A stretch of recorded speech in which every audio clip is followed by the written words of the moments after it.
见到你真好，美好事必要发生。见到你真好，美好事必要发生。一起来唱这首歌。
无所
知道美好是必定的，我知道美好是必定为我成就。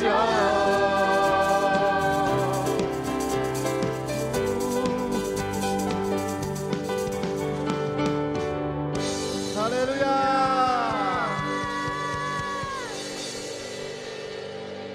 我们一起来祷告。全能的天父，我们是何等的有福，能得到你的爱。感谢你在这动荡不安的时代，时刻陪我们，与我们同在，看顾着我们，保守着我们，带领我们远离那黑暗权势，破除那黑暗枷锁，除去一切的搅扰，除去那使我们远离你的。主，你就赐下医治的灵，赐下平静的灵，赐下自由的灵，赐下喜乐的灵，在旷野中开辟那引领我前面的道路。诗篇8章1节这样说：耶和华我们的主，你的名在全地何其美！你将你的荣耀彰显于天。主，我们感谢你，拣选我们成为主你的儿女。我们要高举你的名，大声开口来赞美你，全地都要感谢赞美你，永远都要赞美敬拜主你的名。这样祷告都是奉主耶稣圣名所求，阿们。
我要有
是的，主啊，天上地下全体都要来面前敬拜你，因为你是恩典的主，是创造宇宙万物的主，你是生命的主，一切的美好都从你而来。愿所有的百姓降服在你面前，借由祷告、敬拜、诗歌，蒙神的恩惠，赐下力量，赐下平安，赐下每样的赐福。神啊，感谢你让我们这一群百姓有这个恩典来到你面前。愿我们在世界所经历的，在主面前都得着神的恩典、医治跟平安。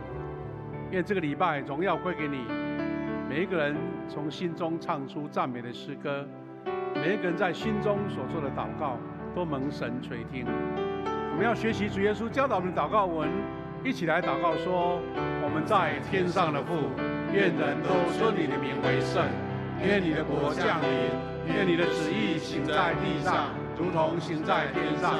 我们日用的饮食，今日赐给我们，免我们的债，如同我们免了人的债，不叫我们遇见试探，救我们脱离凶恶。因为国度、权柄、荣耀，全是你的，直到永远。阿们。请坐。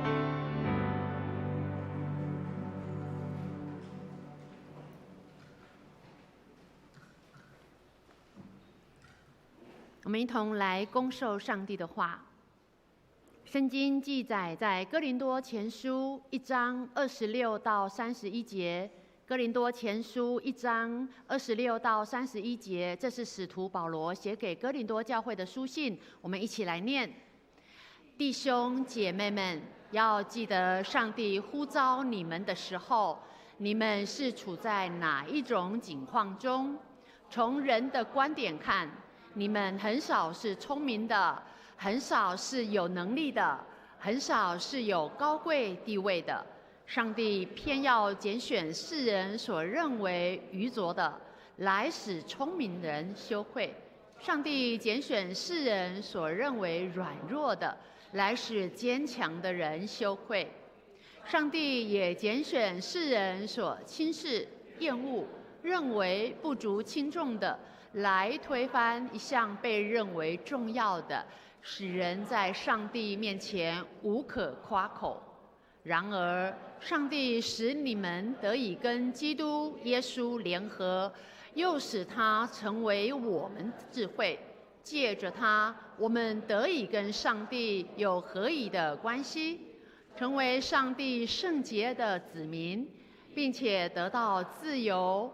正像圣经上所说，谁要夸口，就该夸耀主的作为。感谢主，愿主祝福听他的话又照他的话语走的人。献诗请基甸牧区今天所要献唱的诗歌，让他的喜乐充满你。吟诗后，我们的神学生金锦代表神学院前来请安。他今天所要传讲的信息是见证分享呼召3部曲，我们一同恭敬来领受。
喜乐充满你身后每一个呼吸，让耶稣的爱围绕你，让它贴近你的心，让我的心单纯向你，此刻我只属于你。主，我的心不在怀疑，我知道你在这里，我只要你荣耀充满全地，好叫世人看见你。主，我愿意成为你的器皿，让赞美永不止息。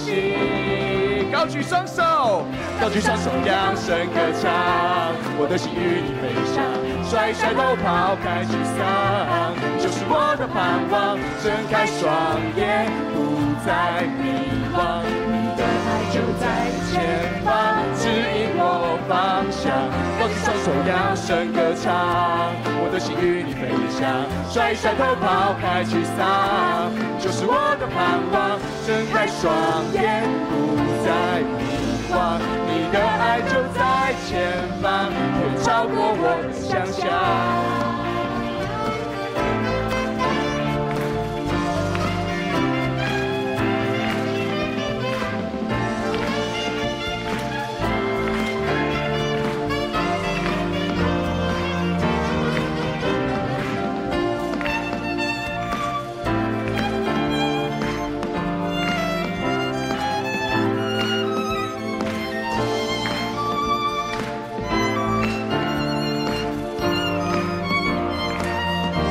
大家一起唱，让他的喜乐充满你身后每一个呼吸，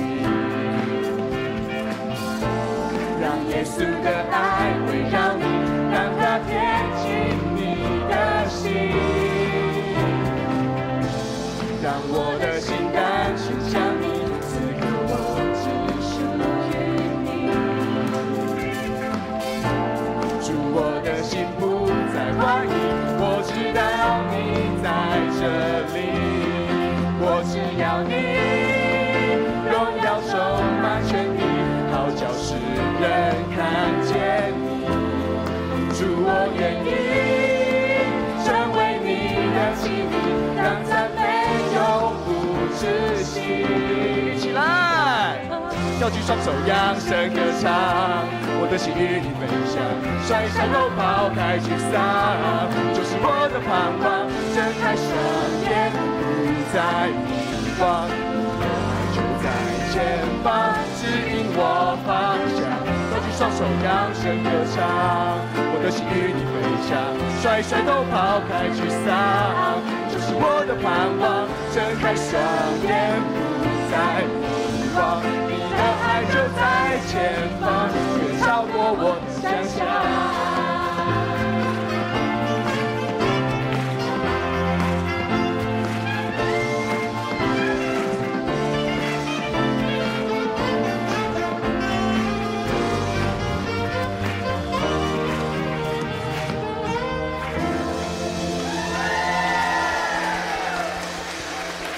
富强50，上神奔驰。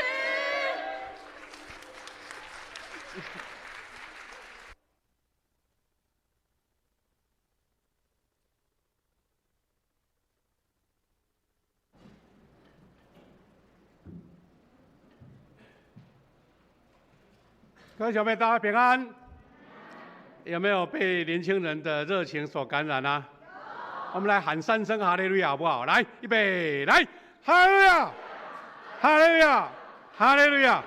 啊，祝福我们新一代的年轻人，他们美好的服事能够让教会啊更有活力，更得神的恩典哈。感谢主，今天呢是台南神学院的奉献主日。那我们知道，每一次神学院的主日，他都会派他们的老师、学生，或是有在地方教的牧师来讲道，顺便请安跟报告。那今天很特别，也是神学院的代表，不过是我们自己教会的青年。刚刚我们的金景神学生他也在社青就我们的基甸牧区的献师，他以前也是我们的小组长基甸牧区的小组长。那今天刚好有青年我们的基甸牧区的献师也配合，等一下要由精警神学生来做见证。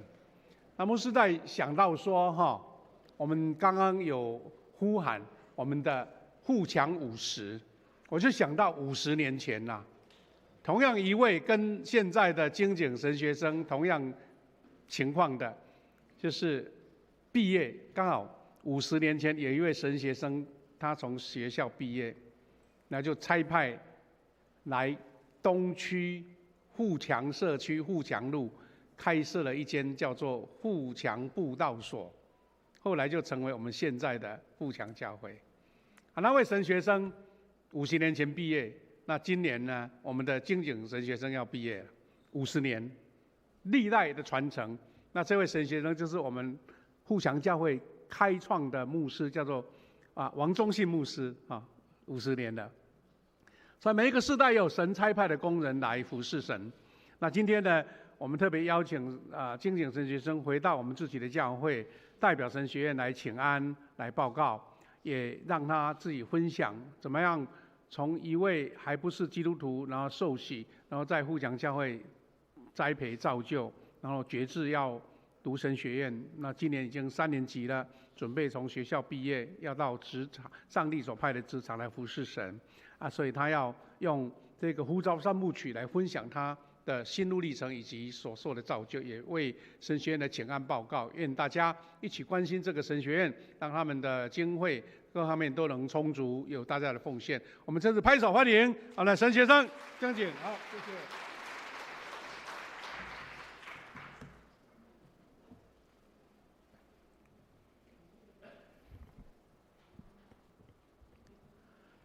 牧师，各位弟兄姐妹，大家平安。今天是台南神学院的奉献主日，我代表台南神学院的全体师生，在天父上帝的面前，跟大家致上万分的感谢。谢谢大家，谢谢你们这么多年来为了台南神学院的支持、代祷以及奉献，如此才能够让神学院来培养更多的传道人，来进入教会与社会来服侍，也让耶稣基督的福音与他的大使命能够继续传承下去。首先呢，我想要先请大家来看一段影片，来让大家能够更加了解台南神学院平常在做什么事情，或者发生什么事情。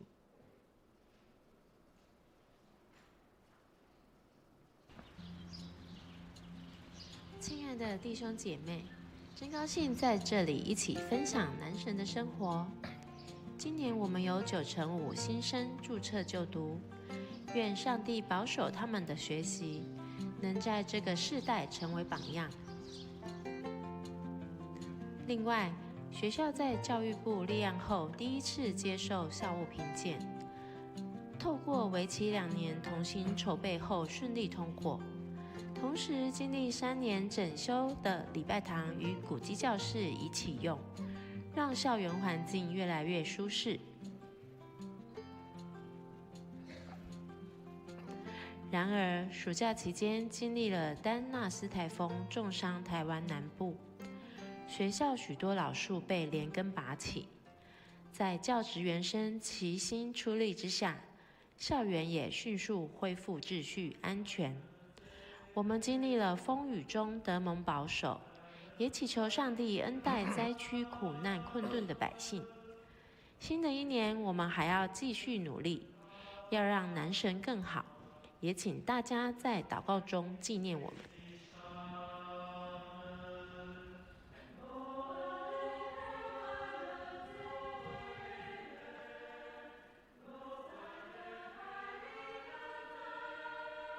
男神是一个爱神的团体，我们每天都有早祷，礼拜3的大礼拜呢，可以帮助同学把平时所学的，不管是圣诗学、敬拜赞美，还有合唱指挥、诗班的指挥，或者是诗情，将来到各地方去服侍的时候呢，我们们有很扎实的团队，不管是专兼任老师，在服事上面都有很大的助力。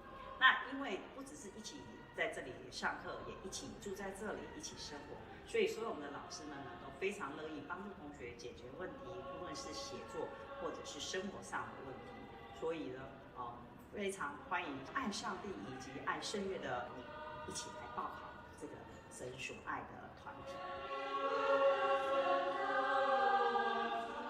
男神的宗教社会工作，相对是比较重视神学的实践方面，所以在这里除了可以学习到社工的专业这些的科目之外，也会专注在教会如何配合社会，特别是在一些社区工作方面。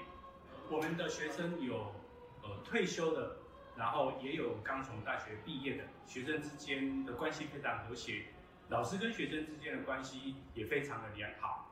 所以邀请各位，如果对宗教社会工作有兴趣的，欢迎来投考，也能够成为男神的一份子。台南神学院是一间在地普世又充满人情味的学校，我们有非常多元又专业的信仰课程，不只是传承自西方宣教师的精神，更有黄章会牧师处境化、道成肉身做神学的方法，可以满足不论是在学术上的追求，或者是信仰上面的理解的需要，也为地方教会培育未来牧养上帝羊群的牧者。台南神学院是一群互相关心的伙伴，也是互相学习的朋友，更是在上帝的怜悯慈爱底下的兄弟姐妹。欢迎来神学院和我们一起领受上帝的爱的恩典。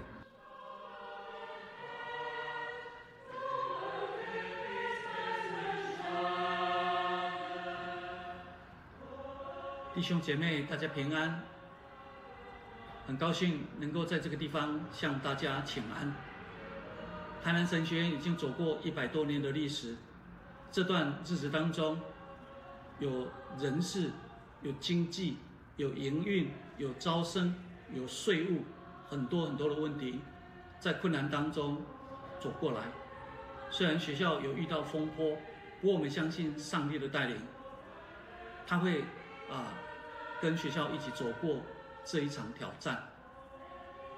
在此呼吁我们教会优秀的弟兄姐妹能够献身来读神学院，也能够继续传扬福音，传承这个信仰。谢谢大家。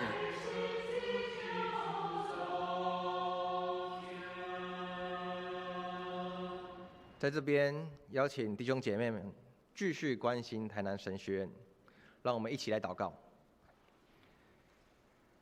亲爱的天父上帝，我们感心满谢赞美你，感谢你让我们能够在你的圣殿当中与你一同敬拜，赞美你的大能。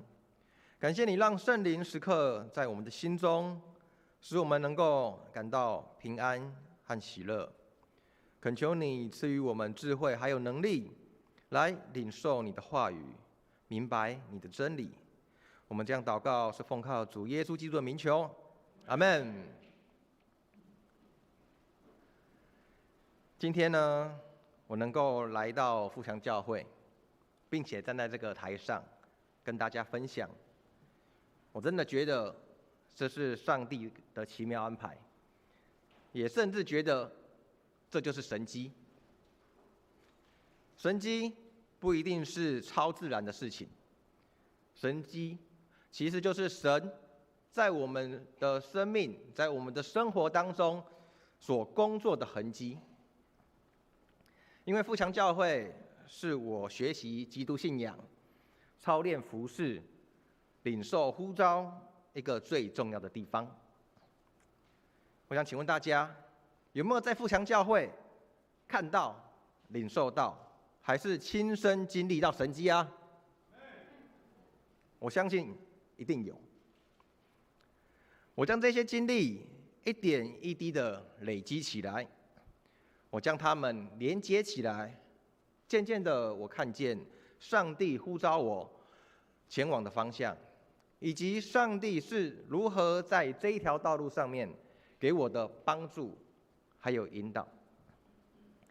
接下来呢，我要正式开始自己过去的见证分享，呼召三部曲。我家以前是传统宗教信仰，所以每当过年，神明祖先生日，或者是初一15，都在拜拜，都在烧金纸。虽然从小到大的生活都是一直活在这个传统宗教信仰当中，可是我也一直以来把这些事情当作只是生活当中的一个习俗活动而已。这些习俗活动并没有对我有任何的影响以及改变。不过，直到我的弟弟，他经历到上帝的帮助，而且他也成为我们家中第一个受洗成为基督徒的人。这开启了我们家转变信仰耶稣基督的一个契机。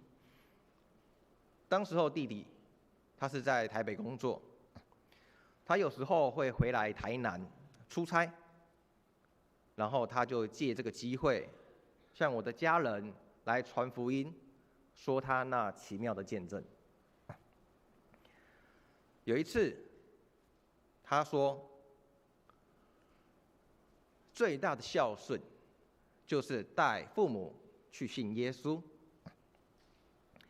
这句话让我的爸爸妈妈内心非常的感动。除了感动以外，他也从弟弟的性格的转变，他的行为上面的表现有很大的改变。从这边看出基督信仰的力量。然后没有过多久，我的父母就陆续成为了基督徒了，而且还把我们家原本的佛堂拆掉，然后改成祷告室。这间祷告室，我们的夏牧师还曾经到那边去做一个洁净礼拜，还有祝福。以上这些家人们的生命更新过程，看起来好像跟我自己没有任何的关系，因为我在往后的几年都还没有受洗成为一个基督徒。不过呢，这个福音的种子却已经埋藏在我的心里面。我相信这一切都是上帝的安排，因为他已经为我安排即将要面对的困境，然后这样子我才能够彻底翻转我的信仰，还有我的生命，也才能够进一步的引导我走在他要我领受的呼召里面。首先在呼召的第一部曲，我把它做一个简单的结论，叫做苦难是化妆的祝福。这句话用在自己身上很好，但不要轻易的对别人说。约翰福音16章33节这样说：我将这些事情告诉你们，是要叫你们在我里面有平安。在世上你们有苦难，但你们可以放心，我已经胜了世界。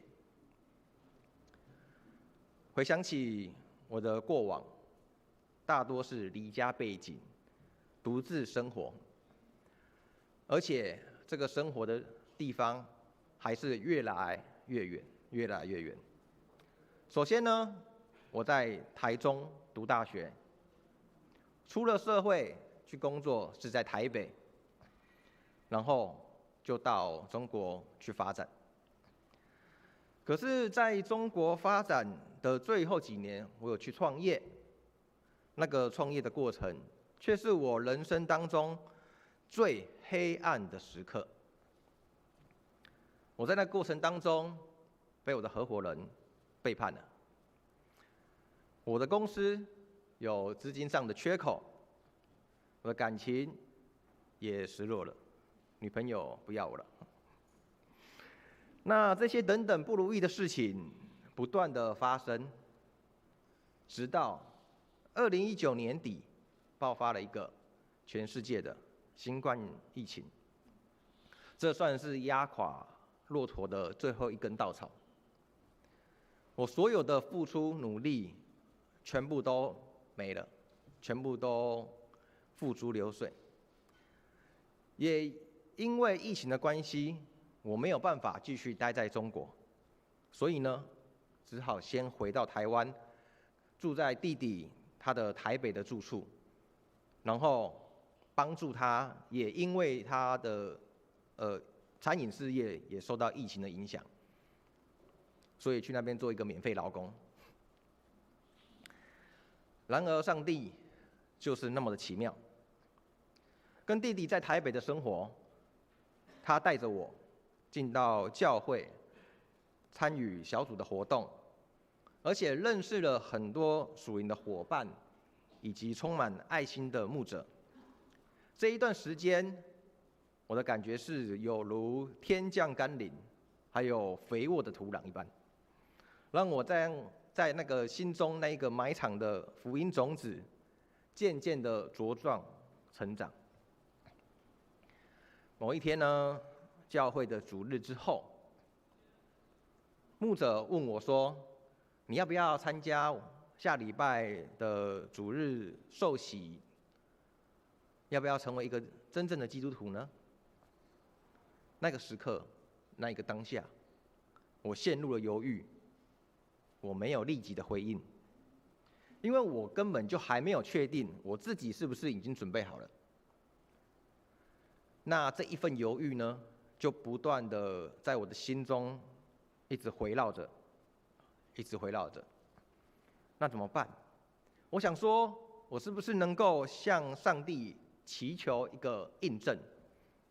我们大家好像都这样，当自己陷入怀疑的时候，总需要上帝给我们一点印证。那这个印证是什么呢？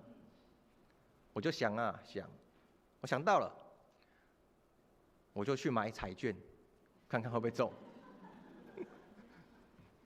如果中了，就受洗吧。啊，如果没中呢，那就再等一等吧。说是这么说啦，但我也没有这么真正的去祈求，因为总有一个声音告诉我说，你不应该这样来试探神吧。结果呢，时间就这样子拖过去，一天又过一天，到了受洗那一天，主日上午，我仍然没有一个坚定的信心跟作为在我身上。那带着这个怀疑的心，还是要去教会啊，还是要出门啊。好，那只好先出门。出门后，我到了家门口的，准备要等这个计程车载我去教会。这个时候，发生了一件很严重的事情。当天是2020年3月1号，是全世界疫情最严重的时候。我想请问大家，当时候什么东西最重要？对，我有听到答案，就是口罩。是的，口罩很重要，可是我忘记带了，我没有带就出门，那怎么办？啊，在想到这件事的同时，计程车已经停在路边了，已经准备要让我上车了，那没办法，硬着头皮也要上去啊。通常这个时候会发生什么事？对，他会把你赶下去。因为那时候的规定就是，你没有戴口罩，你是不准坐大众运输交通工具的。可是这一位司机大哥呢，他没有把我赶下去，反而他拿出了他的口罩，送给了我。要知道那个时候的口罩多么珍贵，那是战略物资啊。那时候想买都买不到，我们怎么买？用实名制在那边按。然后才可以去领，才几个，5个还9个这样。口罩在当时候是一个极其珍贵的物品，可是却从司机大哥的手上送给了我。当时候我的脑袋啊，突突然就好像被一个人敲一下，敲醒了，我的内心也极为的震撼。我瞬间就明白说，连一个司机大哥，他都愿意奉献他手上那极为珍贵的东西的时候，那么我们的上帝呢？他不会将他最好的东西恩赐给我们吗？因此，当天的主日受洗，我就毫不犹豫地参加，正式成为一名基督徒。接着，我就持续在台北参与教会的活动，然后一直到当年的9月底。那这一段的时间大概1年左右，这个1年的属灵经验，可以小的结论是上帝对我的呼召第一部曲。那来到了这个第2部曲呢，这当中有的是圣灵的感动以及属灵的征战。上帝对我呼召的第2部曲，正是在2022年开启了。首先呢，我是受到了圣灵的感动，他提醒我要在今年2020年要有更多的积极的作为还有改变。所以呢，我就透过了信仰告白，来正式加入到我们富强教会这个大家庭当中。然后，我也主动的报名了我们富强教会开办的门徒训练课程，来学习这些基础以及有系统的属灵原则，还有扎根信仰真理。我们在座有人还没有上过门徒课程的，赶快报名，现在第2期，好，顺便打个广告。那在这个课程的某一次的里面呢，我还记得，当时候的这个老师是我们的硕文执事，恭喜他，有两个孙子，恭喜他当阿公了。硕文执事当时候呢，上我们这个课程，然后教导我们一些圣经的话语。那在那个课程当中，我学习到一句最令我感动的经文。这一处经文是加拉太书2章20节。我已经与基督同定十字架，现在活着的不再是我，乃是基督在我里面活着。如今这一句经文已经成为我的座右铭。然后我就开始思考如何回应这一份感动。说个题外话，当时候跟我同一届的门徒训练课程的同学是季平，那他现在也领受了一份呼召，在富强教会担任执事了。我感谢主，让我有这一段的经历。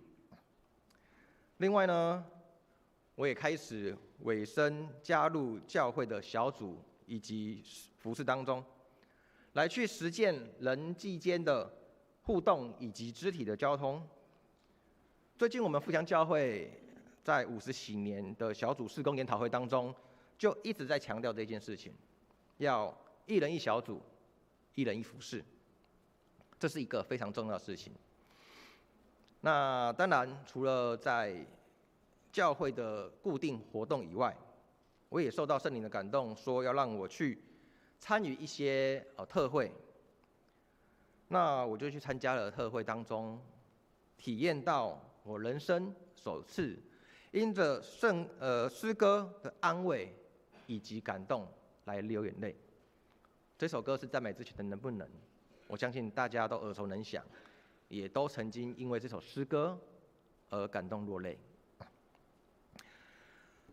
同时间，我在这场特会里面，为着台南这座城市在祷告的时候，我回想起刚刚所说的长期在外面流浪啊，台湾西半部绕了一个半圈，但是最终呢，回到了接纳我的家乡台南。当时候我有一个感动，很像是圣经当中的故事，浪子回头的故事的那一份感动。透过这个感动呢，我又听到了一个声音告诉我说，你将要在这里，在台南做一件事情，虽然当时候我只听到说要做一件事，但我还真的不知道要做什么。可是呢，这是一个很重要的伏笔。说起来，刚刚那么多丰富啊、正向的生活，可是当我越是去追求，相对而来的就会遇到属灵的征战，那个征战是越来越激烈以及扩大。在这个期间呢，我陷入对未来人生的迷惘，因为自从我回到台湾以后，我就没有一个正式的工作。那过去的一个创业失败的这个经历，让我不知道我未来要去做什么事情。这个时候，我只好祷告、思考。经过了几个月的思考、征战和祷告以后，突然有一天，我获得了一个从天而来的灵感。这个灵感就是，世界上所有的公司都会有倒闭的可能，唯有上帝的国度永远长存。那既然如此，为什么不要去应征天国企业有限公司呢？就这样，我将门训课程当中学习到的那一个座右铭，以及刚刚提到的在台南做一件事情，以及要为了这个天国企业有限公司来准备应征，来预备，把它做个连结，总结起来就是：上帝呼召我去念台南神学院。那当然有这份感动，就要行动。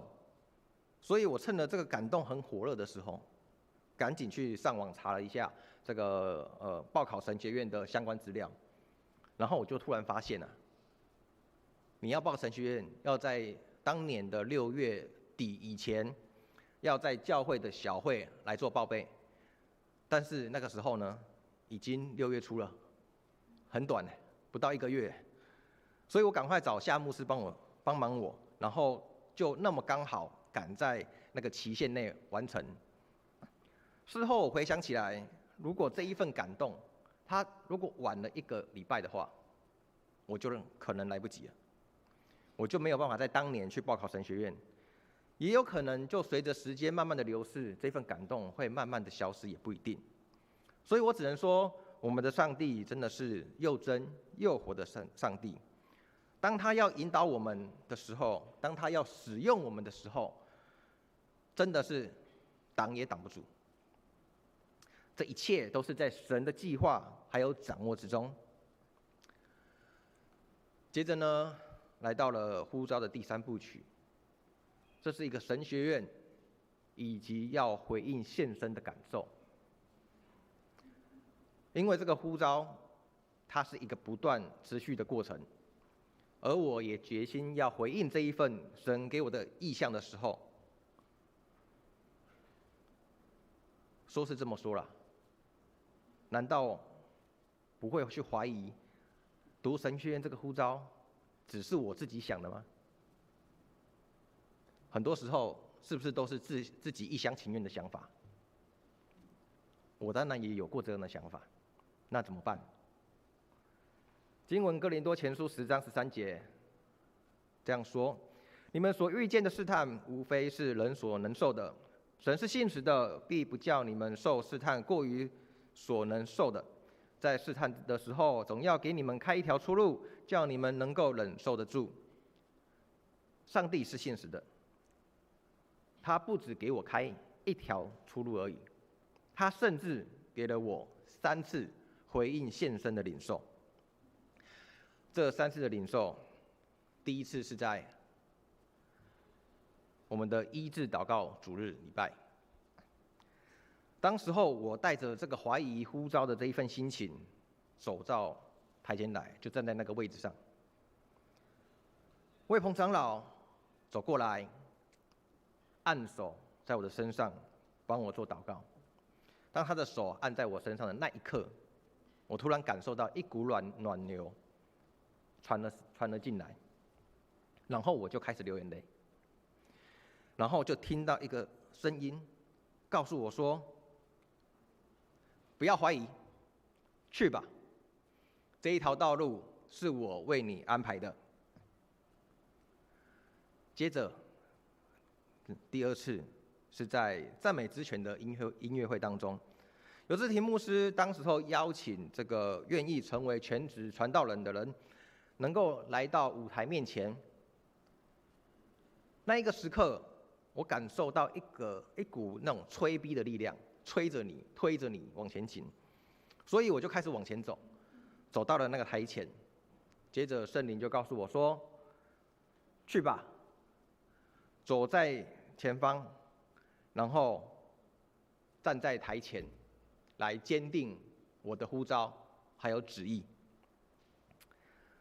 还有第三次，这一个第三次呢，是在我们瑞平牧师的封牧感恩礼拜当中。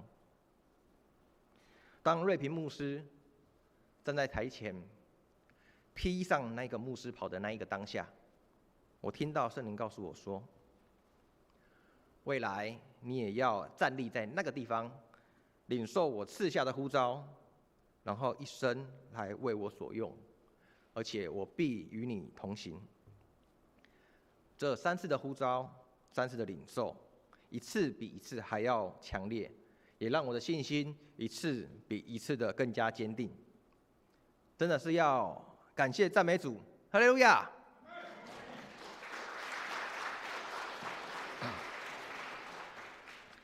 接着呢，我想分享一些我在正式进入到神学院就读之前，我在富强教会有一些服事以及学习的机会。我第一次呢，在敬拜领唱，是在这个周五的恩典祷告会的上面。当时候非常紧张，我根本就没站过台前，甚至常常被讲说你唱歌那么难听，怎么可能站在前面呢？是我妈说的。好了，为了这场敬拜呢，我练习了一整个礼拜，不断的听YouTube 这样子。那当然也有在第一次主日敬拜的领唱经验。结果这个第一次敬拜的领唱，就是在富强教会的46周年庆，那场面有多大有多恐怖，对不对？心脏要很大颗啊。不过呢，在那一场敬拜当中，我更多的感动以及敬佩，是大家在画面上看到站在台前的主领，是我们的彭军。有看到他的大肚子，大概8个月吧，他还可以站在前面，依然尽心尽力的服侍，在那边大声的敬拜我们的神。这件事情其实对我来说是非常重要而且冲击的一刻。接着我参与在提摩太的聚会里面，我们提摩太呢，现场有提摩太的青年吗？刚刚都有领奖学金哦。对，我们在提摩太的聚会里面呢，有在这个公园啊，有在海边，然后也去了爬山，当然还有在教会许许多多的聚会。在提摩太的聚会当中呢，我就学习怎么跟这些青少年相处啦，因为我毕竟跟他们年纪还是有点远啊，所以想要回归赤子之心，跟他们一起相处，那也是对我未来在跟其他年轻人相处一个很好的经验跟经历。当然，我还有参与的是圣歌队，在圣歌队当中呢，我学习了，也提高了不少音乐还有合唱的能力。然后我也确信了一件事情，就是圣歌队呢是我们全长老教会最厉害的，大家说对不对？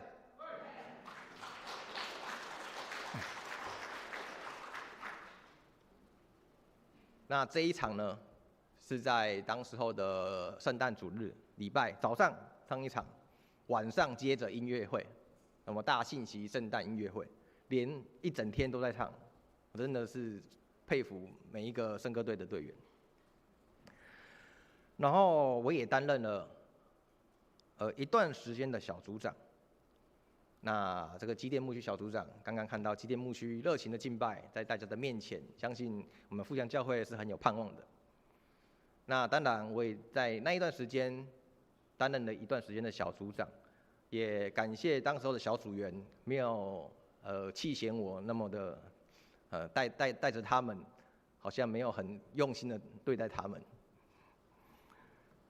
那除了那时候的担任小组长，我现在也还是在重新又回到教会回到小组里面，再担任了一段小组长。那这不管是以前还是现在，都能够体会到小组长的劳苦重担。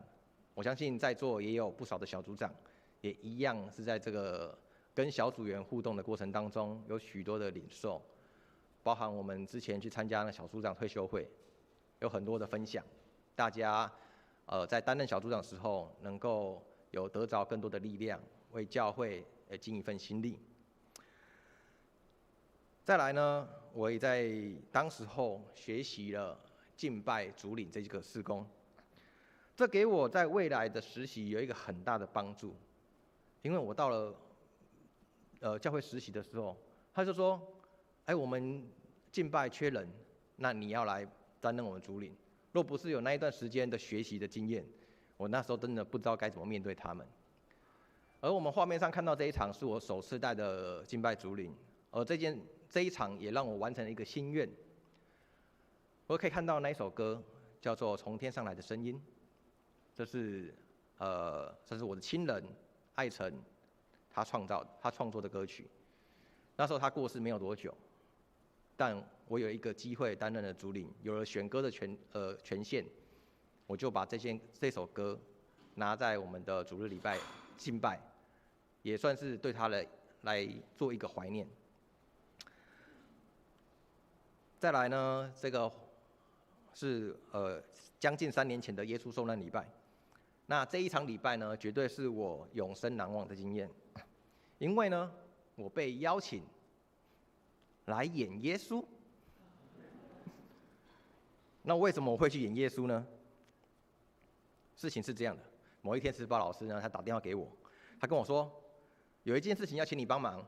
那他说，因为疫情的关系，所以好几年没有举办这个受难礼拜了，所以想要特别来办一场戏剧的礼拜。然后他又说，往年办这个耶稣的是谁？苏龙长老嘛。然后呢，苏龙长老说什么？说他年纪大了，要世代传承一下，然后要找年轻人接棒。所以石宝老师找瑞平牧师问了一下。他不是找瑞平牧师去来演耶稣，他是问瑞平牧师说：“你有没有推荐的人啊？”然后瑞平牧师就说：“那个金井准备要去神学院了，他成为神学生了，所以呢，趁这个机会赶快让他去体验一下当耶稣的滋味，这样。”然后我当下听到那个石宝老师这么说，我就呆了几秒，因为我会认为我自己呢，其实在当时候成为基督徒还没有3年呢。我的灵性，我的各方面都还不成熟，何德何能够担任扮演这个耶稣这个角色呢？通常扮演这个角色都是要德高望重啊，或者圣灵充满的人吧，圣洁的人才可以担任吧。当时我还很污秽啊，还很软弱。不过呢，我最后还是答应了这一份邀请，因为这一件事情就是让我学习顺服的一个最重要的机会。那刚刚好，我们现在这个时候也接近了受难日，让我们一起看一下当时候的片段。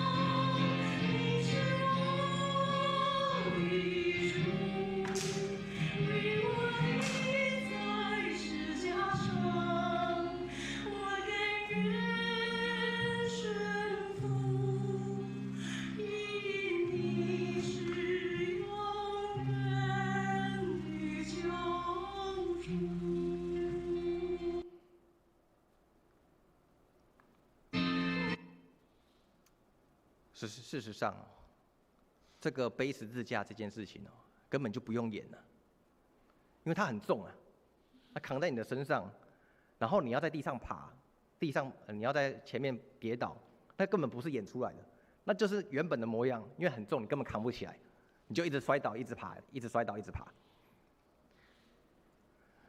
那因为我扮演了这个耶稣钉十字架的这个戏剧呢，也让我去想起我呼应了那一段座右铭的经文，所以这一段与基督同钉十字架，它就不再是一个文字的叙述了，而是有实际的体验。所以在这个之后呢，我每到一间教会去参加他们的青少年团契啊等等，我都会鼓励每一个人，你呢就去背这个十字架。为什么？因为你只有真的背了这个十字架，你才有办法去稍微体会到耶稣为我们背负的那个重担有多重，耶稣给我们的爱是多么的深刻。然后呢，我的教会生活包含了夏令营，因为从小就不是基督徒，没有在主日学上过课，也就没有参加过所谓的夏令营这件事情。结果我的人生第一次夏令营呢，是来当辅导老师，然后就要跟一群小朋友来互动。我那时候真的不知道怎么跟小朋友互动，我都觉得他们很可爱，但也有点可恶这样。所以呢，在这个过程当中呢，能够学习跟小朋友的相处，这是我真的人生当中很重要的一个养分跟功课。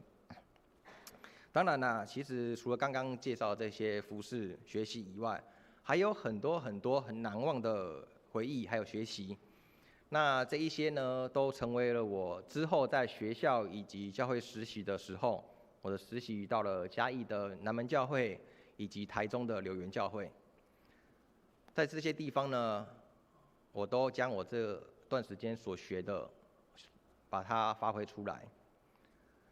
感谢主，让我在神学院的最后一年，仍然能够回到富强教会来实习，而且更有幸的是，参与在富强教会的50禧年这个重要的欢庆时刻，还有各项的事工当中，让我再一次诚挚的感谢富强教会各位弟兄姐妹，谢谢大家。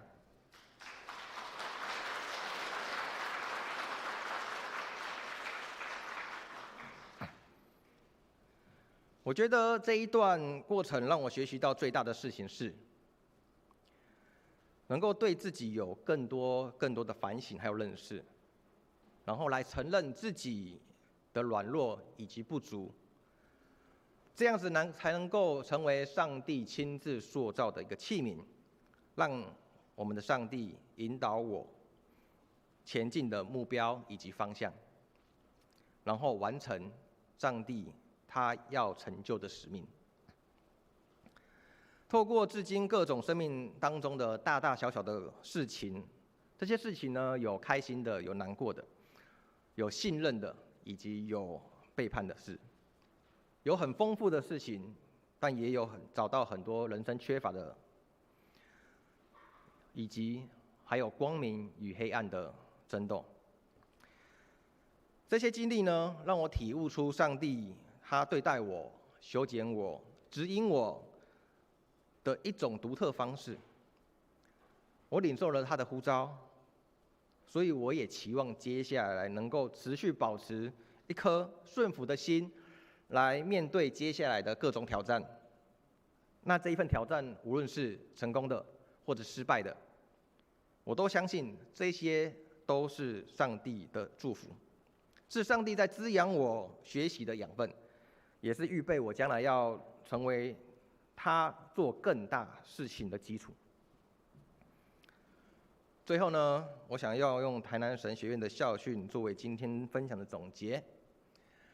我们看到这个画面呢，是我在去年10月初在学校的大礼拜堂里面做的毕业讲道。那我们的大礼拜堂里面的上方有一段校训，它是文言文，这么写：非尔选我，乃我选尔，命尔结实，而实恒在，则托我名求父者，可赐尔。这一段是约翰福音15章16节。它的白话文就是：不是你们拣选了我，是我拣选了你们，并且分派你们去结果子，叫你们的果子长存，使你们奉我的名，无论向父求什么，他就赐给你们。愿这一段经文能够常常提醒我自己，也作为勉励，送给各位弟兄姐妹。接下来我们要唱一首回应的诗歌，这首诗歌是《荣耀的呼召》。用这首诗歌当作坚定自己的心志，将自己献上当作活祭，做主圣洁贵重的器皿，你丰富恩惠必从主浇灌我，使我瓦器里充满莫大能力，高举双手赞美你我主，全心全人都给你耶稣，一生一活出荣耀的呼召，勇敢地向着标杆直跑，跟随耶稣，爱我的主，我爱你耶稣，跟随耶稣，爱我的主，我爱你耶稣，高举双手赞美你我主，全心全人都给你耶稣，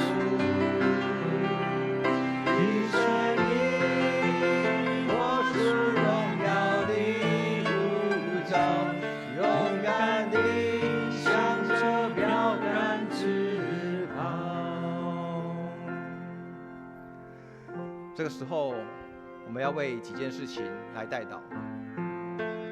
我首先为着教会的各项事工，以及50喜年的各项活动，我们来向神献上祈求，将这一切事工都来荣耀主的名，让这一切事工能够除了我们教会以外，也造福许多的教会。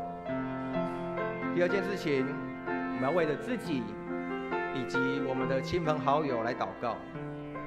而祷告当中，可以祈求上帝来帮助我们的亲人的身心灵能够得到健康，让我们在生活当中不再有所缺乏，让我们的人际关系能够得更好，并且学习彼此相爱。我们最后也要为着我们自己与神的关系来做祷告，让我们的关系能够更亲密的与主来做连结，让我们能够随时思想上帝给我们的话语，及让我们领受从他而来的呼召，由他来带领我们走向他荣耀的道路与旨意里面。我们一起开口来做祷告。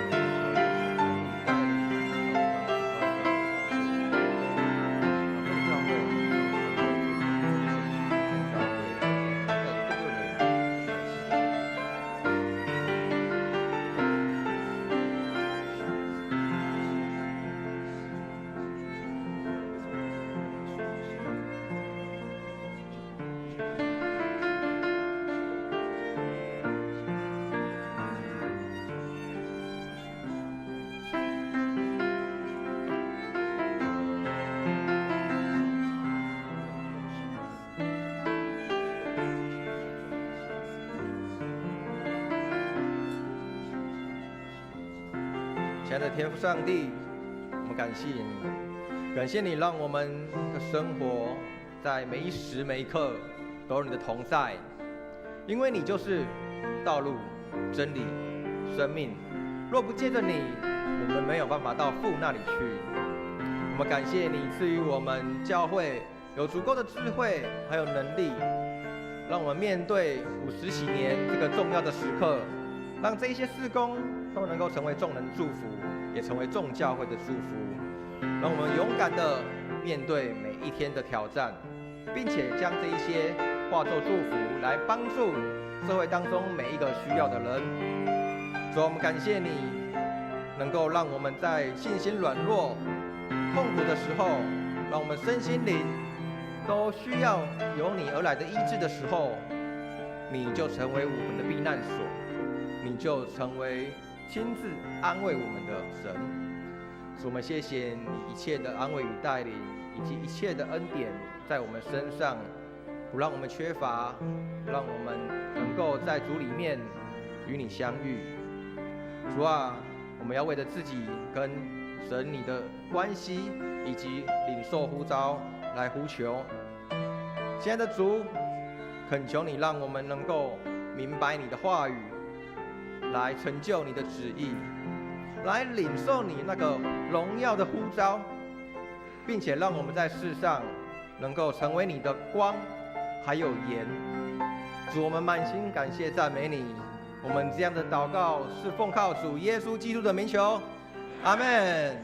谢谢主，谢谢福祥教会给我这一次在这个台上的机会与大家分享，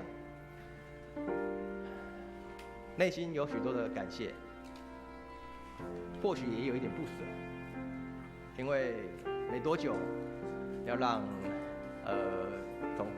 总会去彩排，有一段时间或许没办法跟大家再见面，但富强教会依然是我的母会，是造就我、扶持我、培育我最大的地方。感谢主，谢谢大家。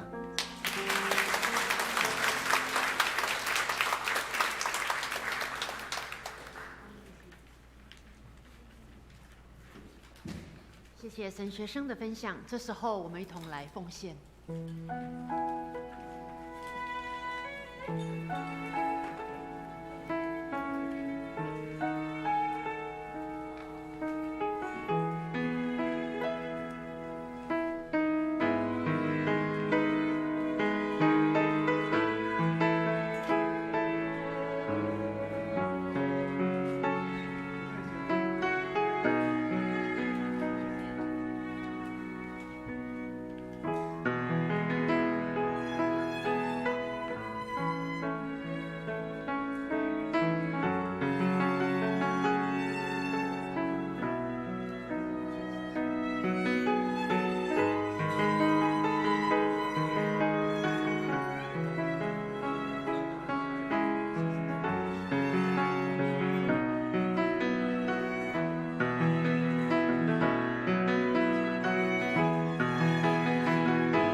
会众请坐。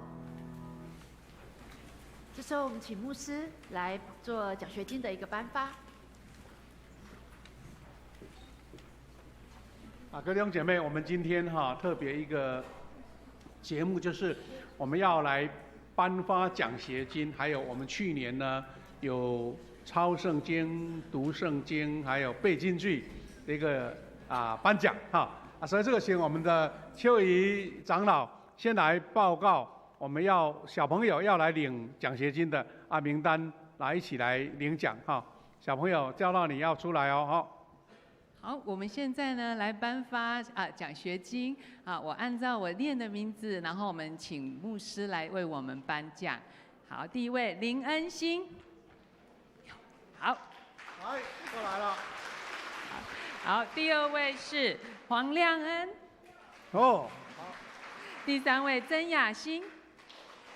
第四位庄千寻。好，我们请牧师。林恩心得到了聚会出席奖、属灵生活奖、学业成绩奖。好，黄亮恩是得到聚会出席奖、学业成绩奖。曾雅欣聚会出席奖、学业成绩奖。来，庄先寻聚会出席奖、学业成绩奖。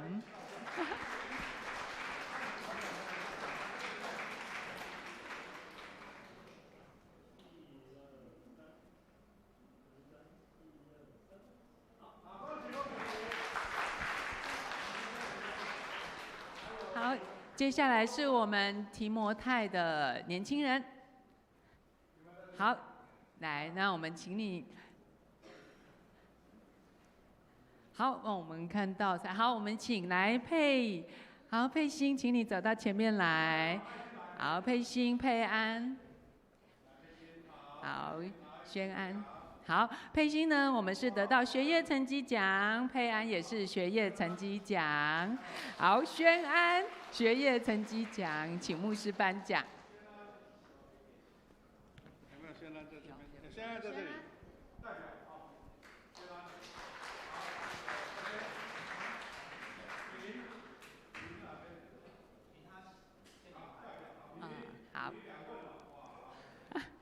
好，品仪是拿到聚会出席奖、教会生活奖。好，然后博勋是要替玉柔来领奖哦，玉柔，对，黄玉柔，对，好，玉柔是聚会出席奖、教会生活奖、学业成绩奖。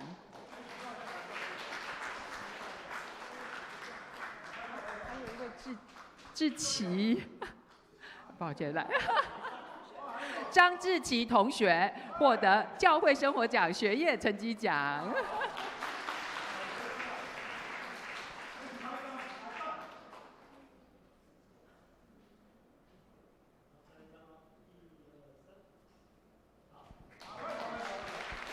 好，谢谢牧师为我们颁奖。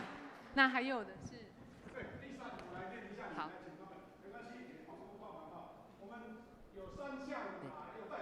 对。好，是不是？这个给我，好，谢谢。路加福音那就是由朱淑珍姐妹来代表演讲，来，再来是读圣经的，读完圣经的，给我小组长我们的子兰执事来代表，再来是背京剧的是李庆慧小组长这边，各位小组长。有在楼上，在楼上。好，没关系。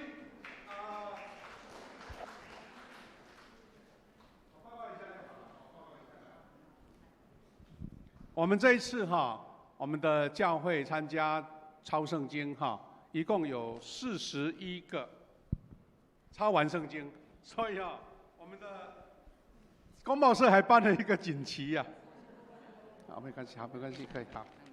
这个锦旗写说，教会团体奖有41个人抄完圣经那牧师有一个呼吁今年我们要抄提摩太，不是，是应该是使徒行传。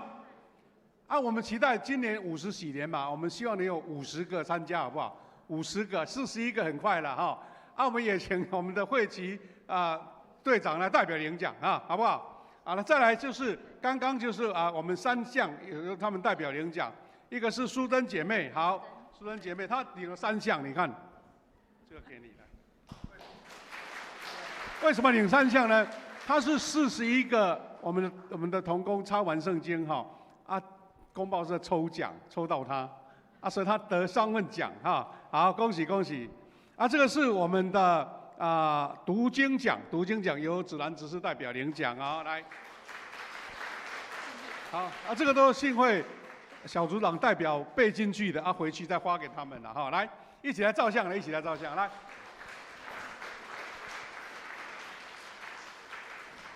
谢谢鼓励大家名单很多，谢谢他们的参与。今年更加努力我们请会旗执事来做补充报告，谢谢。来，本月金句我们一同来念一遍，请。向来你们没有奉我的名求什么，如今你们求就必得着，叫你们的喜乐得以满足。约翰福音16章24节。现在由我来报告。下个主日的主理是夏牧师，司会是泽荣执事。我们来看第4页肢体交通。我们再次感谢，今天是台南神学院的奉献主日，有我们的青年金俊神学生，我们再次谢谢欢迎他。那我们持续为上帝的学校来关心代祷，谢谢大家。第2是4月5号复活节主日，我们会举办受洗以及圣餐的仪式。那要欢迎我们的弟兄姐妹，若有身边有朋友有预备要受洗，请在今天来完成报名的一个作业。那本周是进入4旬节的大灾期第5个主日。那为了纪念主的受难以及这个受难周即将到来，这也是教会非常重要的节期。那今年的受难周是从樟树主日3月29开始，一直到4月4号，也就是从下个礼拜1开始。那期待在这段受难的期间，我们都能够尽量避开参加喜庆或者是宴席或是旅游活动。那也请弟兄姐妹预备心，我们将在4月3号礼拜5的晚上8点在我们的敬拜礼拜堂这边举行受难周特别聚会请大家来留意这样的一个时间。第7点是个开心的新生儿喜讯，我们恭喜上个主日司会的硕文执事还有瑞玲姐，那他们的长媳跟这个大儿子呢得上帝的一个赐福一对龙凤胎，我们再次恭喜硕文医师成功。好，愿上帝大大的祝福孩子能够平安健康长大。那我们看一下50禧年重要的一个事工，在4月26号主日，我们有举办50回响生生不息圣歌队诗歌观摩会。那这一天也邀请各位弟兄姐妹能够把时间留下来，主日结束的下午1点半开始，在我们教会有举办诗歌观摩会。我们会邀请金希文老师，还有李建一博士2位老师、2位博士一同来做短讲以及分享。那在南中，我们邀请玉井教会、东门教会、太平境教会、东林教会，还有南门教会的圣歌队，会一同在这边有诗歌的一个观摩以及交流。我们邀请喜爱诗歌、喜爱赞美的这些弟兄姐妹，我们一同来参与这个富强教会非常重要的一个诗歌观摩会。那门徒培育的事工现在都在进行当中，从上个礼拜开始的门徒学校第2期已经开始。那也欢迎大家，如果你来不及报名，这个礼拜都还可以持续来报名参加。那我们看一下第3点，华人科学与信仰的一个研讨会是定在5月30礼拜6来举行，也请大家留意教会重要的研讨会的日期。那最后一个是哀伤陪伴以及离婚关怀事工的一个消息，也请大家来留意开课的时间。那有关奉献如果有所出入也请记得跟我们的财务人员来进行一个更正。那以上报告请夏牧师来做补充。谢谢。我做一个补充跟提醒就可以。我们第一个先介绍有一个新朋友来我们当中，叫做林佑静姐妹。佑静姐妹在哪边？欢迎你。好，欢迎你在我们一起唱诗歌送你一个小礼物。欢迎你常常来，谢谢，感谢主，谢谢，请坐，请坐。好，那另外我们也要特别就是一起关心哈，就是在4月就是在在2个礼拜前，我们失去了一位我们所爱的青年，就是郭瑞弟兄哈。那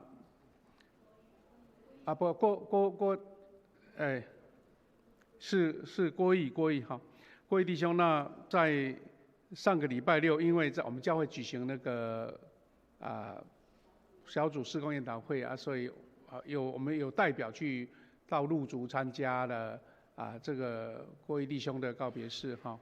那今天呢，特别呢他的爸爸就是我们的郭牧师夫妇，还有姐妹哈，就是我们的慧荣姐妹，她有来到我们当中了哈。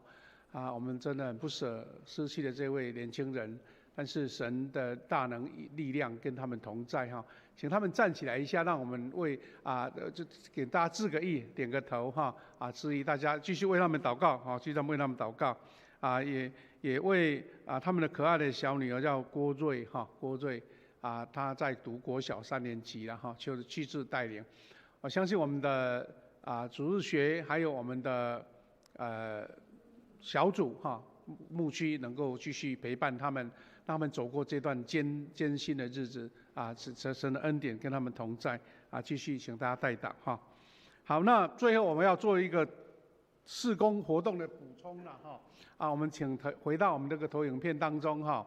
第一个就是我们教会呢为了庆祝50周年，刚好我们想要换了一台新的钢琴就是手工的钢琴，叫做卡哇伊的手工钢琴，5号的钢琴，演奏用的钢琴。因为这一台钢琴我们之前是有人奉献的2手琴，经过10多年的使用已经有点老旧了，没办法再更新了，所以我们小会就决定要重新购买所以一定在月底或是月初，下月初会来，我们请大家代祷。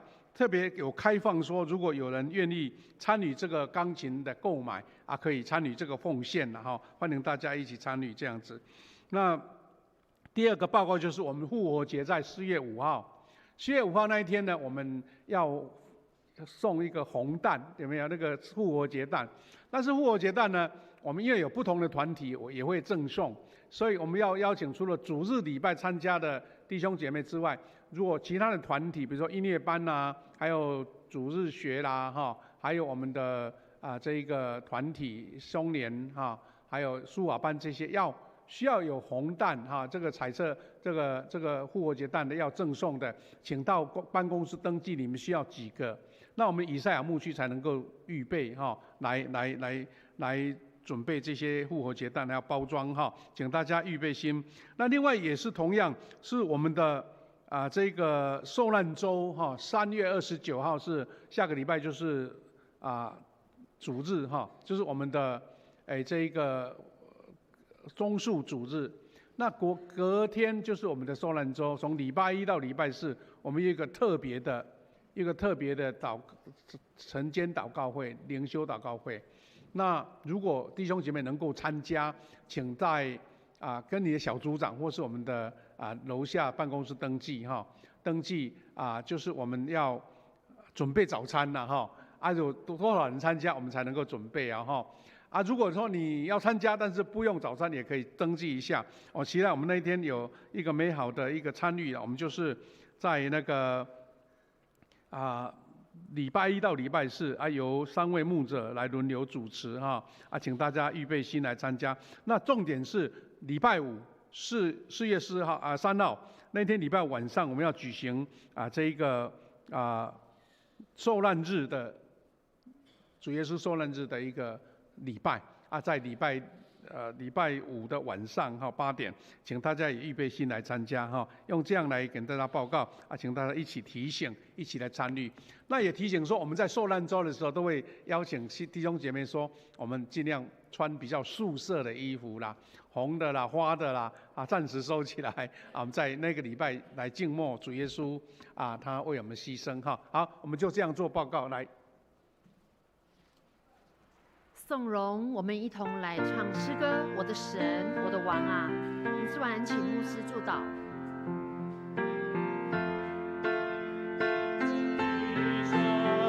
我的王啊，我要尊崇你的名，我要永远称颂你，我要天天称颂你。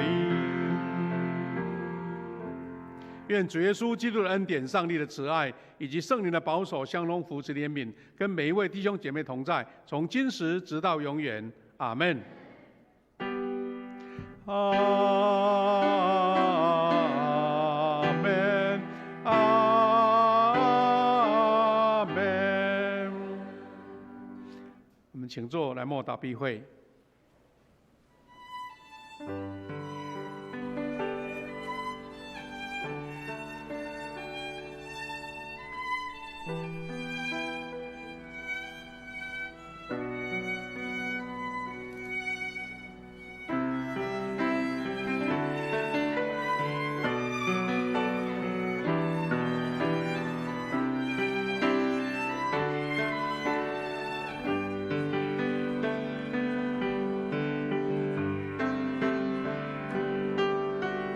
第二堂礼拜到这里结束，请弟兄姐妹互相请安、交谊。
辛苦了。